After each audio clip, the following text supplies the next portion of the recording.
Hello everyone, in this video we are going to discuss about data frame data structure in pandas. There are two basic data structure of pandas, series and data frame. हम already discuss कर चुके हैं. The pandas के अंदर दो basic data structures होते हैं, series data structure and data frame data structure. Series data structure जो था वो वन डायमेंशनल डाटा स्ट्रक्चर था और यहाँ पे हम रीड करेंगे about data frame data structure जो कि टू डायमेंशनल डाटा स्ट्रक्चर है. ठीक है, इट्स लाइक अ स्प्रेडशीट जिसके अंदर डाटा जो वो टेबुलर मैनर में होता है, like in the form of rows and columns. Rows और कॉलम्स की फॉर्म में जो है वो डाटा होगा यहाँ पे. ठीक है, इट्स लाइक अ स्प्रेडशीट जहाँ पे रोज और कॉलम्स होंगे. ठीक है, सीरीज़ के जैसे डाटा फ्रेम ऑब्जेक्ट्स को भी हम डिफरेंट टाइप से प्रिंट करवा सकते हैं, डिफरेंट ऑब्जेक्ट की हेल्प से जनरेट कर सकते हैं. Like we can use series, we can use dictionary, we can use list, we can use any n-dimensional numpy array. We can use another data frame to generate a data frame object. Syntax to generate a data frame object will be, firstly आपको data frame object का name लिखना है, then equal, then pandas dot name of function. Series के अंदर हमने use किया था series name से फंक्शन. अब डाटा फ्रेम हमें जनरेट करना है तो डाटा फ्रेम ऑब्जेक्ट के लिए हम यूज़ करेंगे डाटा फ्रेम फंक्शन. यहाँ पे आपको एक चीज़ नोट करनी है कि जो डाटा फ्रेम फंक्शन है उसका डी और फ्रेम का एफ आपको कैपिटल्स में लिखना है and there will be no space between data and frame. ठीक है, तो डाटा फ्रेम फंक्शन आपको लिखना है और उस फंक्शन के अंदर हम 3 टाइप्स के आर्ग्यूमेंट पास ऑन कर सकते हैं. सबसे first is a 2 dimensional data structure. वो कोई भी हो सकता है. It could be a 2 dimensional dictionary, it could be a 2 dimensional array.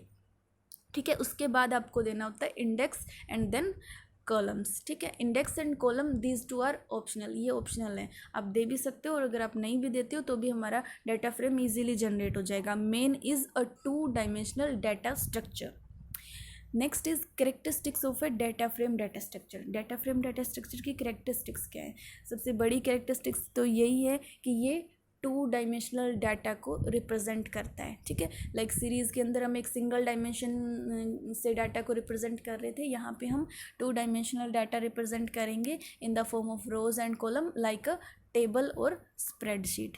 इसके अंदर 2 इंडेक्स होते हैं. ठीक है, सीरीज़ में हम एक सिंगल इंडेक्स यूज़ करते थे, दैट इज़ रो इंडेक्स. एक सिंगल इंडेक्स होता था वहाँ पे.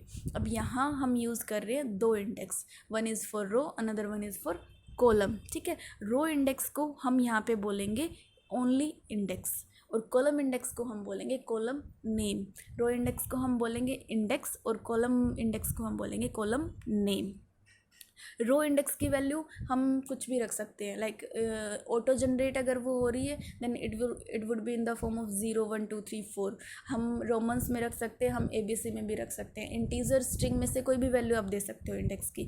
इसी टाइप से कॉलम नेम जो हम देंगे या कॉलम इंडेक्स जो हम देंगे उसके अंदर जो वैल्यूज़ हैं उनका डाटा टाइप भी आप कोई भी मेंशन कर सकते हो, integer, float, string, any kind of data. A data frame data structure is value mutable.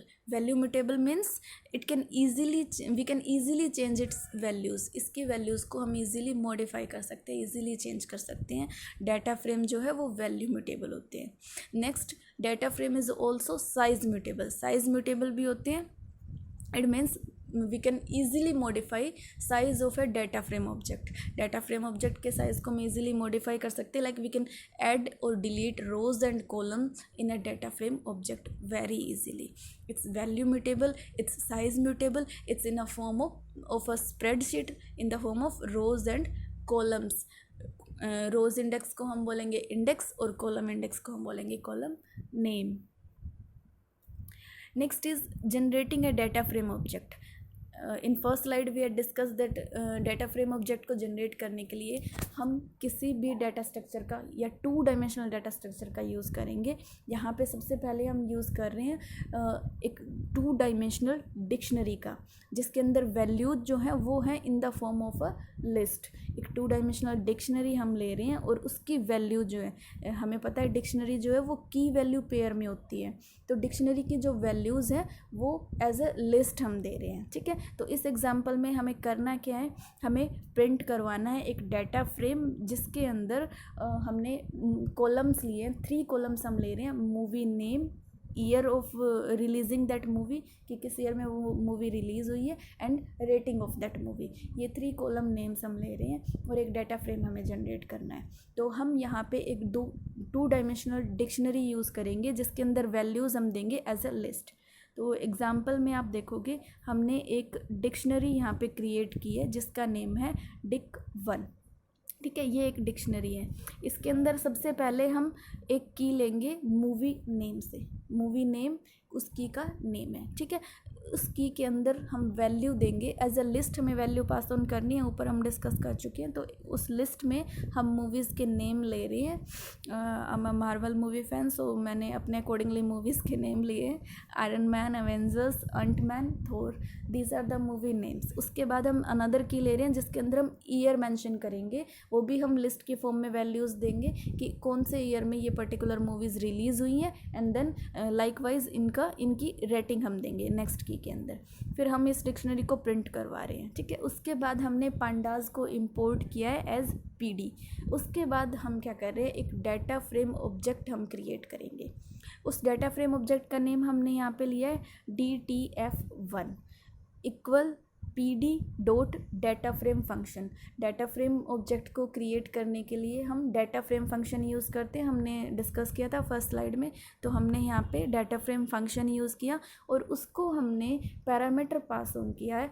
एक 2 डायमेंशनल डाटा स्ट्रक्चर देना होता है हमें, तो यहाँ हम डिक्शनरी ले रहे थे तो हमने उस डिक्शनरी को यहाँ पे पास ऑन किया एज अ पैरामीटर, और फिर हमने इस डाटा फ्रेम ऑब्जेक्ट को प्रिंट करवा लिया।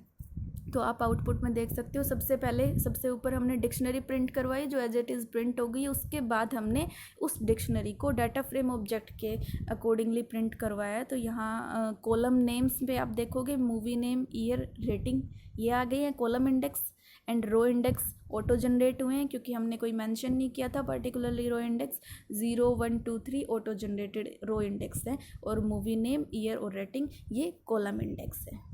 ठीक है, नेक्स्ट इज़ हम डाटा फ्रेम क्रिएट करेंगे by using a 2 dimensional dictionary having values as dictionary object. Means यहाँ पे भी हम एक 2 डायमेंशनल डिक्शनरी की हेल्प से डाटा फ्रेम ऑब्जेक्ट क्रिएट कर रहे हैं, बट डिफरेंस इज़ वहाँ पे हमने वैल्यूज़ के अंदर लिस्ट ली थी और यहाँ हम वैल्यूज़ के अंदर अनदर डिक्शनरी ले रहे हैं। ठीक है, means dictionary inside a dictionary, like a nested dictionary. ठीक है, तो सबसे पहले एग्जाम्पल में हम देखेंगे यहाँ हमें करना क्या है। We are having 3 departments, IT, sales and marketing, और हमें उनके हेड पर्सन्स की डिटेल प्रिंट करनी है। ठीक है, तो यहाँ सबसे पहले हमने एक मेन डिक्शनरी क्रिएट की with the name department, DPT मैं ले रही हूँ यहाँ पे, DEPT। उसके बाद IT, फर्स्ट की इज़ IT और उसकी वैल्यूज़ को मुझे डिक्शनरी के फॉर्म में ही इनपुट करना है। तो हमने एक इनसाइड डिक्शनरी क्रिएट की है। एंड आपको यहाँ इस वाले एग्जांपल में, इस वाले मेथड में एक चीज़ ध्यान में रखनी है कि जो भी हमारी जितनी भी इनर डिक्शनरीज़ बनेंगी यहाँ पे, उन इनर डिक्शनरीज़ की जो कीज़ हैं वो बिल्कुल सेम होनी चाहिए। ठीक है, जैसे कि मैंने यहाँ पे 3 इनर डिक्शनरीज़ क्रिएट की हैं, 1 for IT, 1 for sales, 1 for marketing, और उन तीनों के अंदर कीज़ मैंने सेम रखी है, name, age and place. These are the keys which are same for each of the dictionary, each of inner dictionary।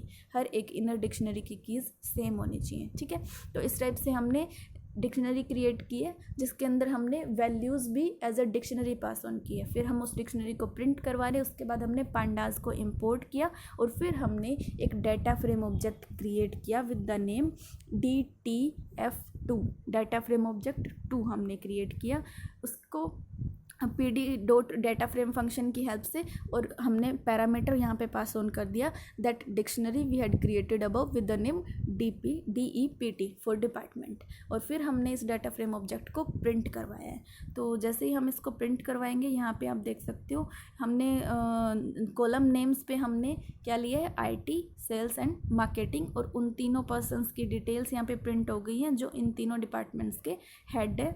और यहाँ पे इनर डिक्शनरी की वैल्यूज़ को सेम हमने क्यों लिया था, ताकि वो यहाँ पे इस टाइप से हमारे डाटा फ्रेम ऑब्जेक्ट के रो इंडेक्स पे प्रिंट हो जाए, name, age and place.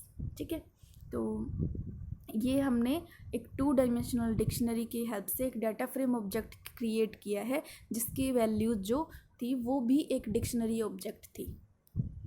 Next is creating data frame from a list of dictionary, means multiple dictionaries हम बनाएंगे और फिर उनकी एक लिस्ट क्रिएट करेंगे और फिर उसकी हेल्प से हम एक डाटा फ्रेम ऑब्जेक्ट क्रिएट करेंगे। ठीक है, जैसे कि हम यहाँ पे एग्जांपल ले रहे हैं कि 3 स्ट्रीम्स हैं किसी भी क्लास में, और उन 3 स्ट्रीम्स के अंदर किन किन स्टूडेंट्स ने टॉप मार्क्स वहाँ पे लिए हैं, उनके नेम्स हमें प्रिंट करवाने हैं विद देयर परसेंटेज। ठीक है, name of students with their percentage in each of the stream.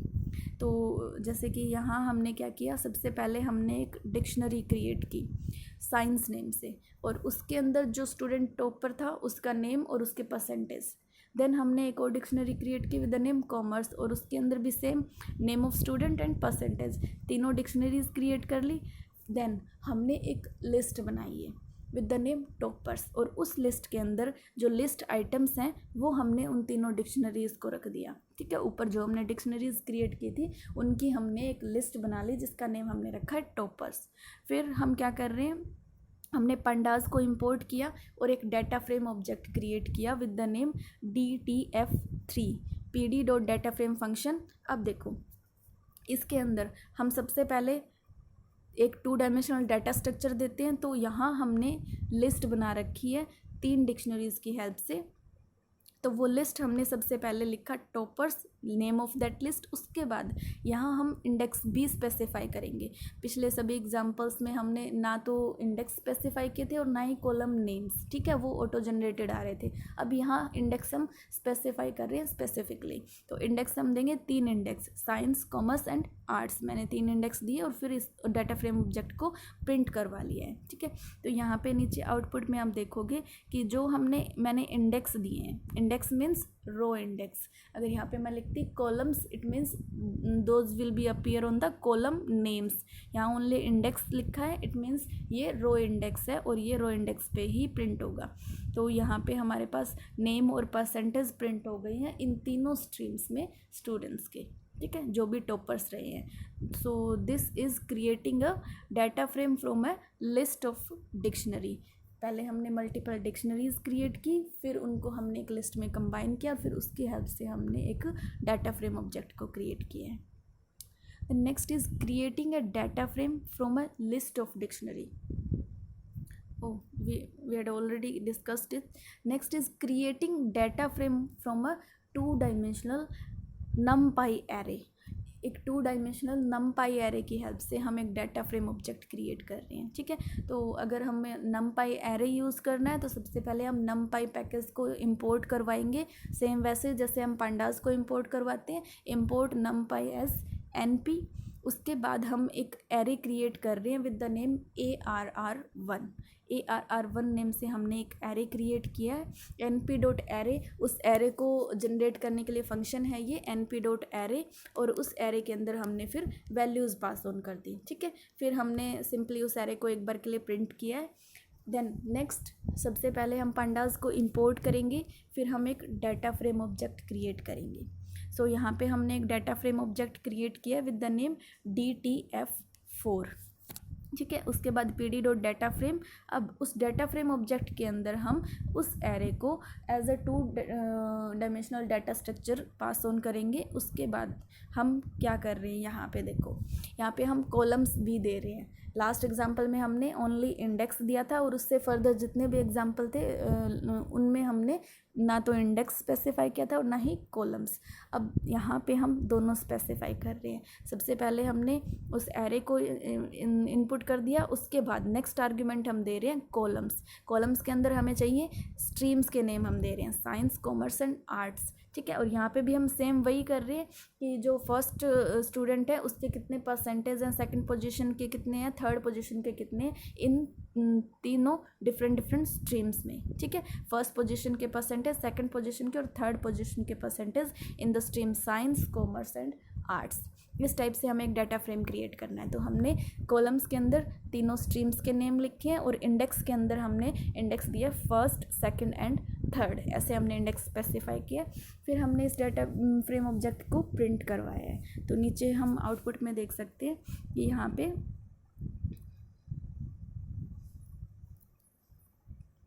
यहाँ पे first second and third row index पे क्या है हमारे पास, फर्स्ट सेकंड एंड थर्ड, और कॉलम नेम्स पे साइंस कॉमर्स एंड आर्ट्स तीनों स्ट्रीम के नेम आ गए और उनके परसेंटेज कि साइंस के अंदर जो फर्स्ट था स्टूडेंट उसके परसेंटेज है 95.6, कॉमर्स के अंदर जो फर्स्ट था उसके परसेंटेज है 93.0, देन आर्ट्स में जो था उसके है 92.2। तो इस टाइप से हमने एक 2 डायमेंशनल नमपाई एरे की हेल्प से डाटा फ्रेम ऑब्जेक्ट को क्रिएट किया है। Next is creating a data frame object from 2 dimensional dictionary with values as series object. यहाँ पे हम एक 2 डायमेंशनल डिक्शनरी का यूज़ कर रहे हैं जिसकी वैल्यूज जो है वो एक सीरीज ऑब्जेक्ट है। ठीक है, तो कैसे कर रहे हैं, देखो यहाँ पे हमने एक एग्जांपल लिया है, consider 2 series object, first is for staff, second is for salary.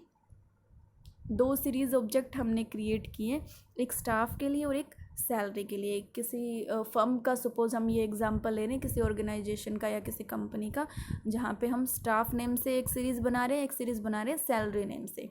ठीक है, जिसके अंदर है नंबर ऑफ पर्सन्स एंड किसी भी कोई भी ब्रांच है सपोज किसी कंपनी की, उसके अंदर जितने नंबर ऑफ पर्सन्स हैं वो तो हम ले रहे हैं स्टाफ में, और उनकी पर्टिकुलर जो सैलरी है वो हम ले रहे हैं सैलरी नेम की सीरीज़ में। ठीक है, अब हमें करना क्या है, हमें एक डाटा फ्रेम जनरेट करना है जिसके अंदर क्या हो, एवरेज सैलरी हो। ठीक है, दैट स्टोर्स एवरेज सैलरी पर branch and in series object की हेल्प से हमें वो डाटा फ्रेम जो है प्रिंट करवाना है। तो यहाँ पे सबसे पहले हम यूज़ करेंगे, इंपोर्ट करेंगे सबसे पहले नमपाई को, पांडास को, उसके बाद सबसे पहले इसने बोला था कि हम सीरीज़ का यूज़ कर रहे हैं, तो सबसे पहले स्टाफ नेम की हमने एक सीरीज़ बनाई है, सीरीज़ हम लास्ट कर चुके हैं लेक्चर्स में। तो सबसे पहले हमें क्या करना होता है, सीरीज़ जनरेट करने के लिए सीरीज़ ऑब्जेक्ट का नेम ले रहे हैं यहाँ पे हम स्टाफ। ठीक है, और pd डॉट सीरीज़ फंक्शन, और इस सीरीज़ के अंदर हमने यहाँ पे क्या दिया है, ये स्टाफ के अंदर number of persons in each branch. ठीक है, सपोज अगर हम 3 ब्रांचेस की बात कर रहे हैं तो यहाँ पे तीनों ब्रांचेस में नंबर ऑफ पर्सन्स हमने लिख दिए 20, 15 एंड 25। उसके बाद है सैलरी नेम से हमने एक और सीरीज़ जनरेट की जिसके अंदर हर एक ब्रांच के अंदर जो इन पर्सन्स की सैलरी है वो अमाउंट हमने लिखा है।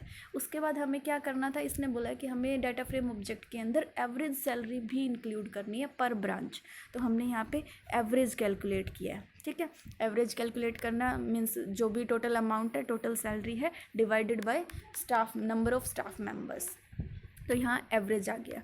उसके बाद हमें करना क्या है, हमें करना है अब एक डिक्शनरी क्रिएट करनी है। ठीक है, और उस डिक्शनरी के अंदर हमें ये जो हमने सीरीज़ क्रिएट की थी वो as an value pass on करनी है। तो सबसे पहले हमने डिक्शनरी क्रिएट की, हमने फर्स्ट की लिए डिक्शनरी की पर्सन्स, जिसको हमने स्टाफ सीरीज़ की वैल्यू असाइन कर दी है। अमाउंट के अंदर हमने सैलरी वाली सीरीज़ रख दी है, और एवरेज के अंदर हमने जो अभी कैलकुलेट किया था एवरेज फंक्शन की हेल्प से वो रख दिया है। ठीक है, उसके बाद हम एक डाटा फ्रेम ऑब्जेक्ट बना रहे हैं with the name DTF5 name से हमने एक डाटा फ्रेम ऑब्जेक्ट क्रिएट किया pd डॉट डाटा फ्रेम, और उसके अंदर हमने उस डिक्शनरी का name as a parameter pass on कर दिया। org नेम से हमने जो ऊपर अभी डिक्शनरी क्रिएट की थी सीरीज़ और उस फंक्शन की हेल्प से, तो वो हमने यहाँ पे लिखा और फिर इस डाटा फ्रेम ऑब्जेक्ट को हमने प्रिंट करवा लिया है। ठीक है, तो नीचे आप देख सकते हो कि यहाँ पे इसने क्या किया है, पर्सन्स के अंदर number of persons in each branch यहाँ पे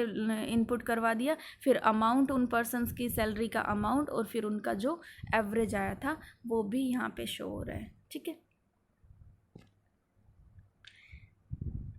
so that's it for today's video, thank you.